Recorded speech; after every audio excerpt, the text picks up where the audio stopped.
ব্যাংকে গেছেন কাজের জন্য এবং ব্যাংকের যে কর্মচারী বা এমপ্লয়ি আছে তারা তো কাজ করে দিচ্ছে না, বরং আপনাকে ইনসাল্ট করেছে এবং ছোট বড় কথা বলছে। তো এই মতো অবস্থায় আপনি কি পদক্ষেপ নিতে পারেন? তো এই ভিডিওটা কিন্তু খুবই গুরুত্বপূর্ণ, যাতে হারিয়ে না যায় সেই জন্য ভিডিওটা সেভ করে রাখুন। তো এই জন্য আপনি কী স্টেপ নিতে পারবেন? আপনি কিন্তু আরবিআই যে ওমবাডসম্যান আছে সেখানে আপনি সেই এমপ্লয়ি বা কর্মচারীর বিরুদ্ধে আপনি কিন্তু কমপ্লেন জানাতে পারবেন, আর তারা কিন্তু খুব দ্রুত এর বিরুদ্ধে স্টেপ নেবে।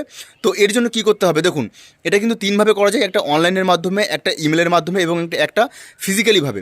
তো আপনাদের সুবিধার্থে বলবো যে আপনারা ইমেল করবেন তাকে, মানে আরবিআই ওমবাডসম্যানে আপনারা মেল করবেন, আর এটা হলো মেল আইডি।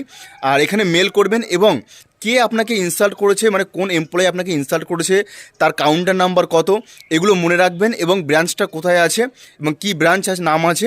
তো এইগুলো লিখে আপনি যদি ইমেল করেন আরবিআই ওমবাডসম্যানে, যদি কমপ্লেন করেন সেই ব্যক্তির বিরুদ্ধে, মানে সেই এমপ্লয়ি বা কর্মচারীর বিরুদ্ধে, তাহলে আরবিআই কিন্তু তার সেই এমপ্লয়ি বা কর্মচারীর বিরুদ্ধে কিন্তু খুব দ্রুত অ্যাকশন নেবে। আর ভিডিওটা সেভ করে রাখুন, কারণ যখন তখন কিন্তু আপনার কাজে লাগবে।